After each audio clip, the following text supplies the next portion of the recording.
Dans la quasi-totalité des formations dans le domaine médical et paramédical, il vient un moment où l'apprenant doit passer par l'exercice d'initiation à la recherche. Pour les étudiants en médecine, il s'agit de la thèse. Et cet exercice a pour objectif principal d'initier cet apprenant à la recherche dans le domaine de la santé, parce que le jeune médecin qu'il est en train de devenir aura certainement besoin de ces bases fondamentales pour exercer son art au plus haut point. Il s'agit notamment d'apprendre les notions telles que les types d'études épidémiologiques, les méthodes d'échantillonnage, la collecte et l'analyse des données, l'interprétation des résultats et la rédaction scientifique. L'erreur à ne pas commettre ici en tant que thésard ou étudiant en 7e année, c'est d'avoir pour seul et principal objectif de sortir de la fac, comme on le dit souvent, ou de terminer sa formation médicale. Parce qu'en réalité, tous les étudiants en 7e année finiront par sortir de ce niveau. Et donc, c'est quasiment un objectif qui est déjà acquis. L'autre erreur à ne pas commettre, c'est de chercher à tout prix à avoir une très bonne note, 90 sur 100, 95 sur 100, après la soutenance. Parce que la note que l'étudiant obtient à la fin est fortement influencée par beaucoup d'autres facteurs qui peuvent être externes à celui-ci. Par exemple, il peut, le jour de la présentation, avoir une maladie ou un autre incident qui survient et qui le met dans un état où il ne pourra pas présenter valablement. Par ailleurs, l'objectif que nous suggérons aux étudiants en 7e année, c'est de se focaliser vraiment sur l'apprentissage, la maîtrise des éléments de base, la maîtrise des éléments fondamentaux de la recherche en santé. Parce que, comme nous l'avons dit, en tant que médecin pratiquant, il aura besoin de ces notions pour mieux comprendre les nouveaux résultats de la recherche qui seront certainement publiés dans des articles scientifiques et pour pouvoir se mettre à jour dans sa pratique médicale quotidienne.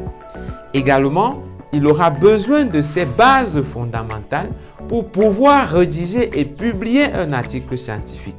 Et comme on le sait tous, la publication d'un article scientifique ou de plusieurs articles fait partie des critères utilisés pour la progression professionnelle, pour la progression académique et pour bien d'autres choses encore dans le domaine de la santé. Commençons par quelques définitions. La recherche en santé ou la recherche globalement est un processus systématique qui vise à produire une nouvelle connaissance ou à résoudre un problème à travers la collecte et l'analyse des données ou des informations. Donc, lorsqu'on parle de recherche, il s'agit d'un processus systématique. C'est-à-dire, c'est un processus qui a un ensemble d'étapes qui sont connues, un ensemble d'étapes qui sont préétablies et par lesquelles le chercheur doit passer pour atteindre l'objectif final. Il n'est donc pas question ici d'inventer soi-même ou de créer de nouvelles façons de faire, mais simplement d'appliquer ce qui a déjà été fait, ce qui a déjà été codifié comme le processus de la recherche. Et c'est là que nous aurons ce qu'on appelle le cycle de la recherche, qui constitue l'ensemble des étapes par lesquelles un processus de recherche doit passer pour aboutir à son résultat final. Ce cycle commence par l'identification d'un problème de recherche. Nous y reviendrons. Ensuite, à partir de ce problème de recherche, un sujet de recherche ou des objectifs précis doivent être formulés pour être atteints au cours du processus. Après la formulation du sujet, donc, vient la rédaction du protocole de recherche. Le protocole de recherche, c'est le document qui va guider la mise en œuvre du processus. C'est en quelque sorte la description détaillée de la méthode qui sera utilisée pour résoudre le problème qui a été identifié. Et on a des parties classiques qu'on doit retrouver dans un protocole de recherche. Notamment une introduction qui vise à poser le problème qui a été identifié en le situant dans son contexte précis. Puis vient la revue de littérature dont l'objectif est de faire le point sur ce qui est déjà connu concernant non seulement la question qui fait l'objet de l'étude, mais également les réponses que les autres ont pu trouver par rapport à cette question de recherche qui est posée. Ensuite vient le point sur la méthodologie qui vise à décrire les détails pratiques, les détails concrets qui devront être suivis pour résoudre le problème ou pour répondre à la question qui a été posée. Ainsi, on va retrouver dans la méthodologie le lieu de l'étude, le type d'étude épidémiologique, la population d'études, également les méthodes d'échantillonnage, le calcul de la taille de l'échantillon, la procédure de collecte des données, les considérations éthiques, la méthode d'analyse statistique et la fiche de collecte des données qui devra être utilisée au cours de ce processus de recherche. Après donc la rédaction du protocole, vient la mise en œuvre de ce protocole de recherche qui est rédigé. Et cette mise en œuvre, en général, va passer par une collecte des données sur le terrain en utilisant les outils de collecte qui ont été conçus et insérés dans le protocole.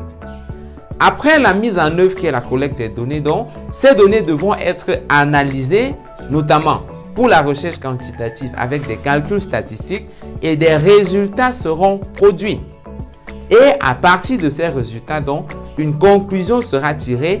Cette conclusion devant être la réponse à la question qui a été posée au début du processus. Ou encore, devant être la solution au problème qui a été identifié au début du processus de recherche. Et ainsi, on aura bouclé le cycle de la recherche. C'est donc dit que, en plus d'être un processus systématique, la recherche permet de résoudre un problème précis. Ainsi, s'il n'y a pas de problème, en réalité, il ne devrait avoir aucune recherche en santé.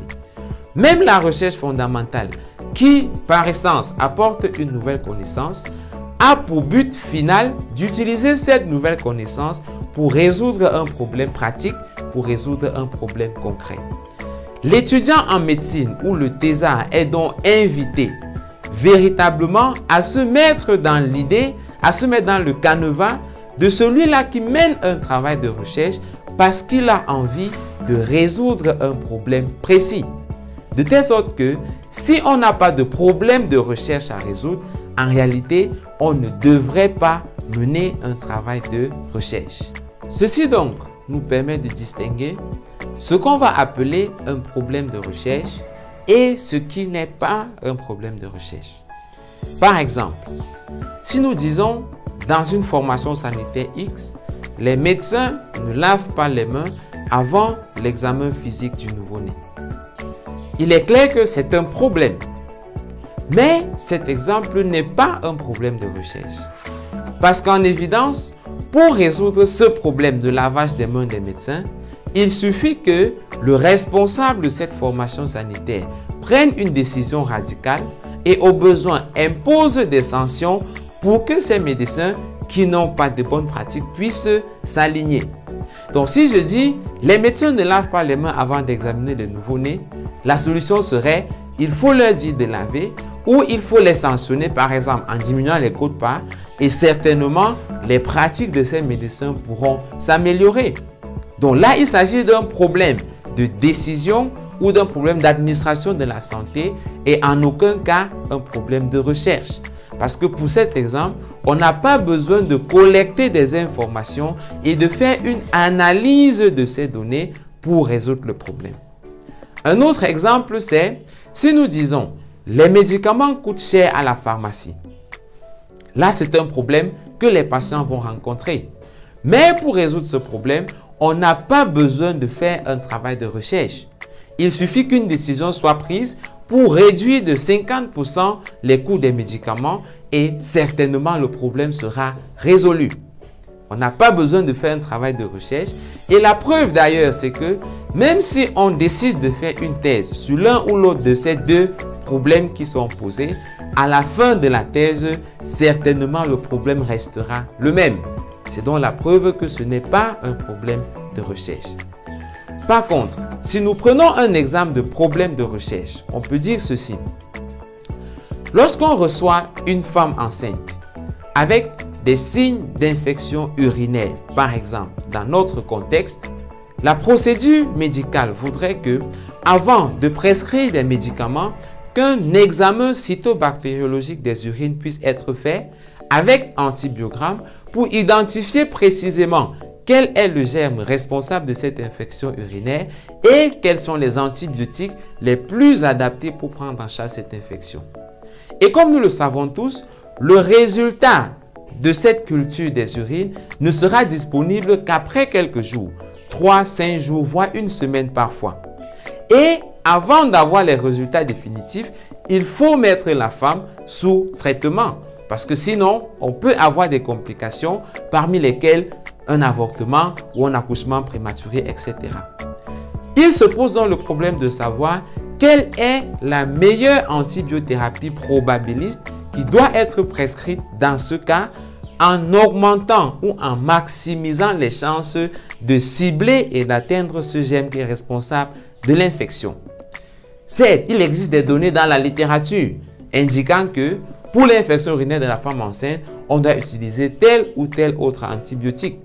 Mais bien souvent, ces données ont été collectées ou ces résultats sont ceux d'autres pays ou d'autres contextes qui n'ont pas forcément la même écologie bactérienne que celle dans laquelle on est en train de prendre en charge cette patiente. Donc, même en disant ces informations-là, on n'a pas la garantie que ce sera le meilleur traitement probabiliste pour cette femme enceinte.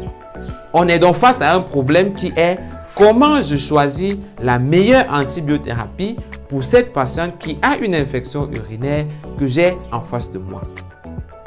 Pour résoudre ce problème donc, on peut mener une étude sur le profil bactériologique des infections urinaires chez la femme enceinte dans le contexte où je suis en train de travailler.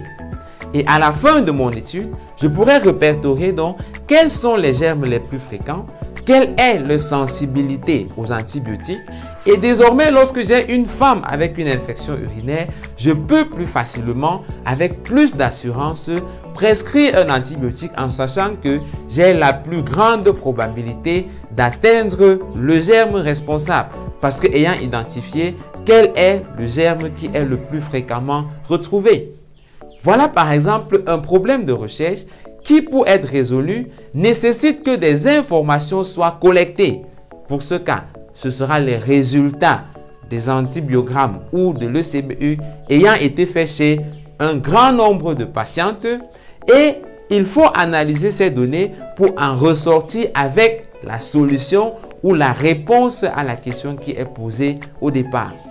Et il est évident qu'on ne peut pas résoudre ce problème sans passer par un travail de recherche. Il ne suffit pas, comme pour les exemples précédents, que le directeur prenne une décision pour que le problème soit résolu. Mais on doit véritablement passer par une étude, par une collecte et une analyse des données. Nous devons également noter que l'absence de connaissances ou bien l'absence de données en elle seule ne suffit pas pour constituer un problème de recherche. C'est dire, on ne devrait pas justifier une étude en disant simplement c'est parce que les données n'existent pas chez nous. Voici, si je vous suggère par exemple de faire une étude sur l'effet antalgique du paracétamol chez les moustiques, vous me direz certainement, à quoi bon? Qu'est-ce qu'on va faire avec cette étude? À quoi les résultats nous serviront? Eh bien, je suis certain que cette question ou cette étude ou ces données sur l'effet antalgique du paracétamol chez les moustiques n'existent pas dans notre contexte. Peut-être même que ça n'existe nulle part dans le monde. Mais vous êtes d'accord avec moi que ça ne sert à rien de mener une telle étude. Donc, ce n'est pas parce que les données sont absentes, l'information n'existe pas, qu'il faut faire une étude dessus. Mais la question qui vient toujours après, c'est, en plus de l'absence de ces informations, quel est le problème qui se pose et dont on a besoin des informations pour le résoudre? Donc, l'absence de données n'est pas une raison suffisante pour faire une étude. Il faudrait qu'en plus de l'absence des données, on ait un problème concret, un problème qui se pose pour lequel on a besoin de faire un travail de recherche pour résoudre ce problème-là. En somme, pour cette partie, on dira donc que une recherche ou une étude doit être fondée sur un problème pratique qui est identifié et pour lequel la solution ne peut être obtenue autrement qu'à travers une collecte et une analyse systématique des données. Chaque thésard ou chaque étudiant est donc véritablement invité ou interpellé à réfléchir sur cette question du problème de recherche. On peut l'aborder en partant de rien du tout ou alors en regardant simplement quels sont les problèmes ou les difficultés qu'on a rencontrés soi-même ou qu'on a observés lorsqu'on effectuait ces stages de médecine.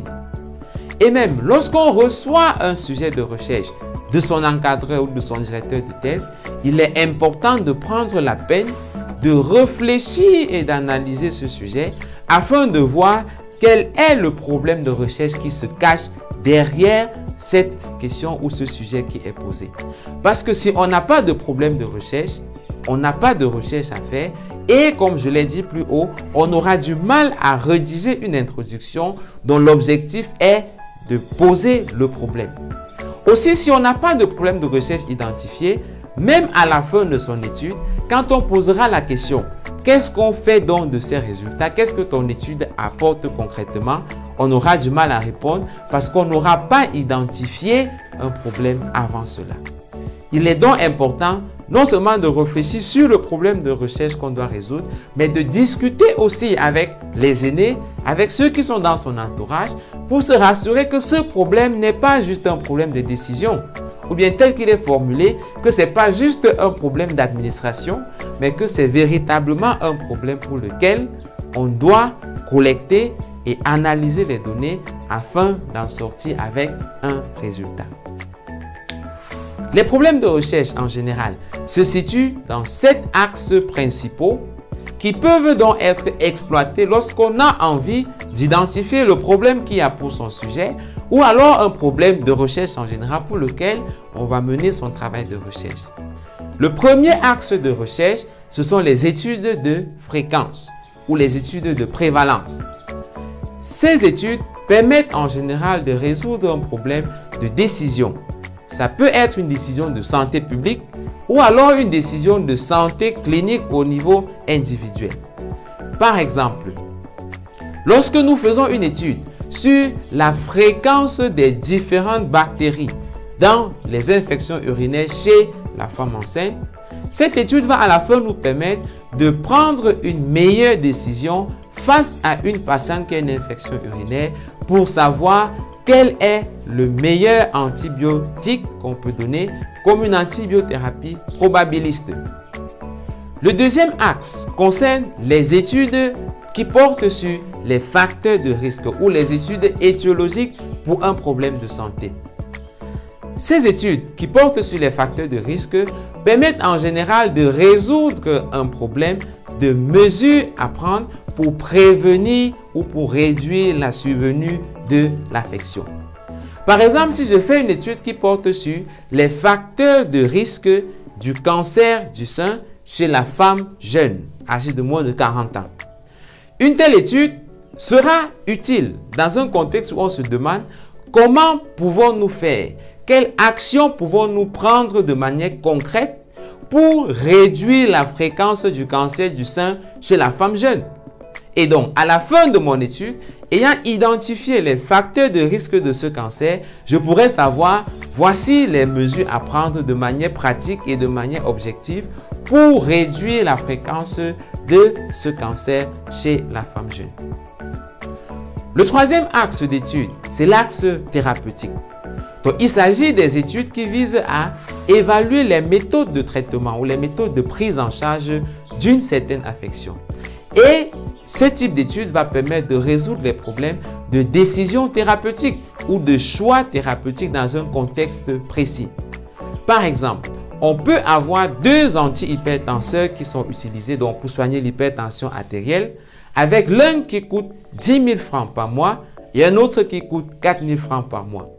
Dans un contexte économique où le patient ayant une pathologie chronique doit dépenser quasiment tout le long de sa vie, si on a une réduction de près de 60% du coût de son médicament sans perdre en termes d'efficacité, ce serait vraiment bénéfique pour ce patient.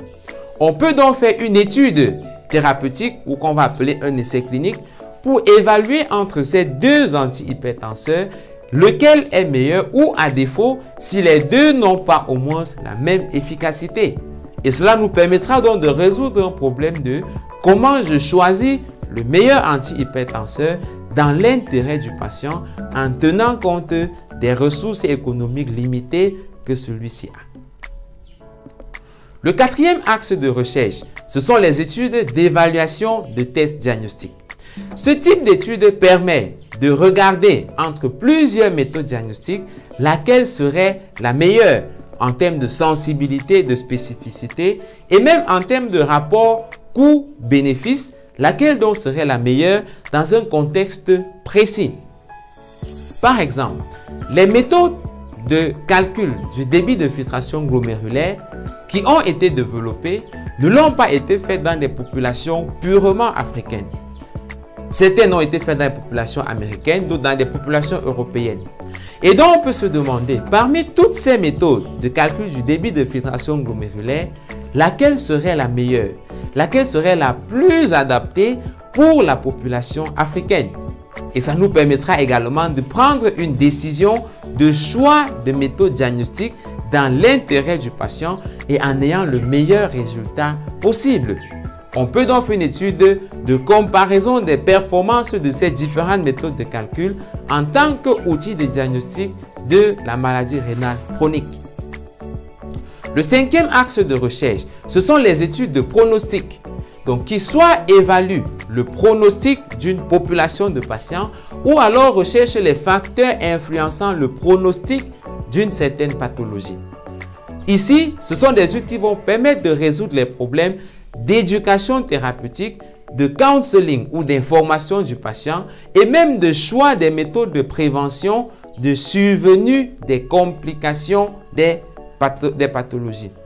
Par exemple, si nous menons une étude sur pronostic et facteurs déterminants du pronostic des patients ayant un accident vasculaire cérébral, cette étude va nous permettre de résoudre le problème de savoir lorsque j'ai un groupe de patients ayant un accident vasculaire cérébral, lesquels doivent être pris en charge en priorité ou lesquels doivent être envoyés immédiatement dans un service de réanimation parce que ayant des facteurs de risque ou des facteurs qui influencent le pronostic vital ou le pronostic fonctionnel de ces patients-là. Le sixième axe de recherche sont des études qui évaluent la qualité de soins ou la qualité de services en santé. Par exemple, un directeur d'hôpital peut décider d'évaluer la satisfaction des usagers ou du personnel qui se trouve dans son hôpital.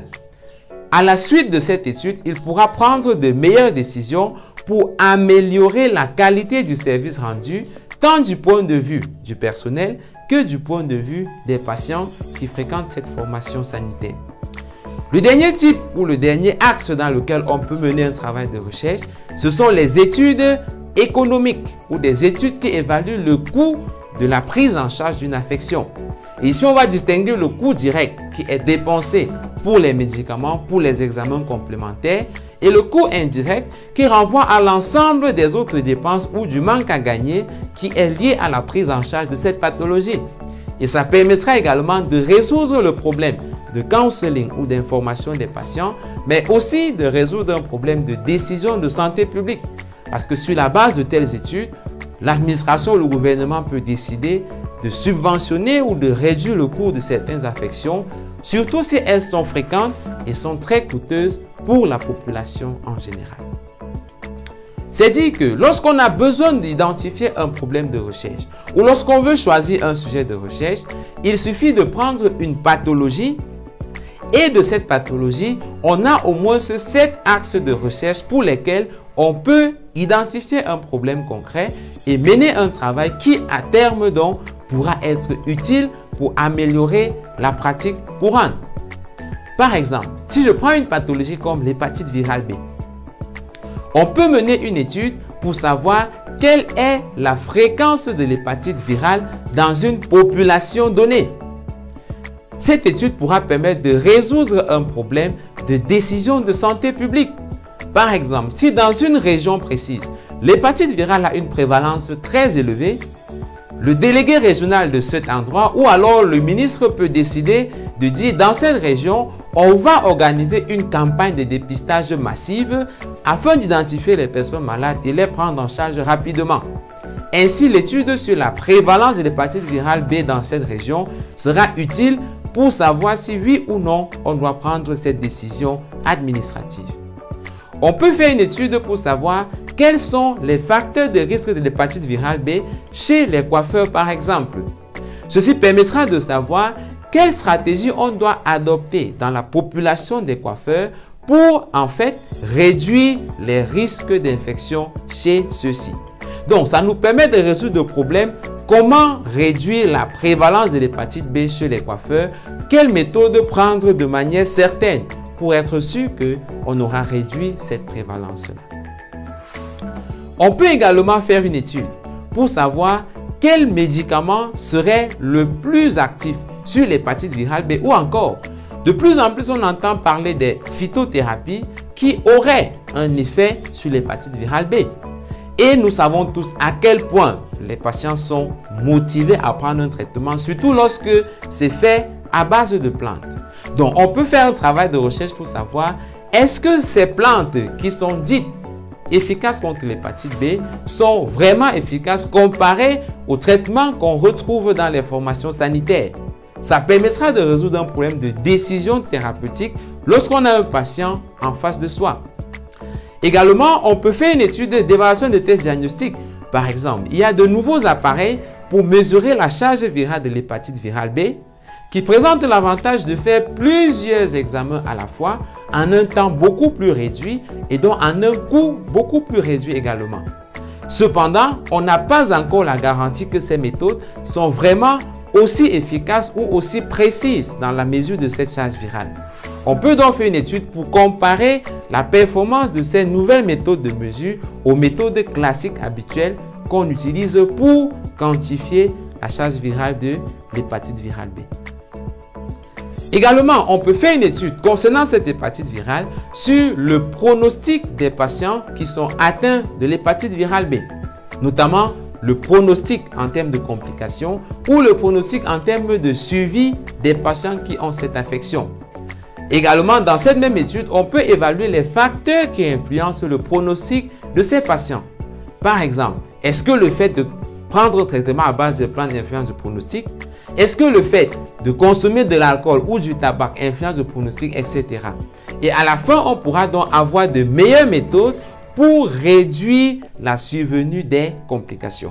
Donc, cette étude sur le pronostic nous permettra de résoudre le problème qui est celui de savoir comment réduire les chances de survenue de complications chez un patient qui présente une infection à l'hépatite virale B.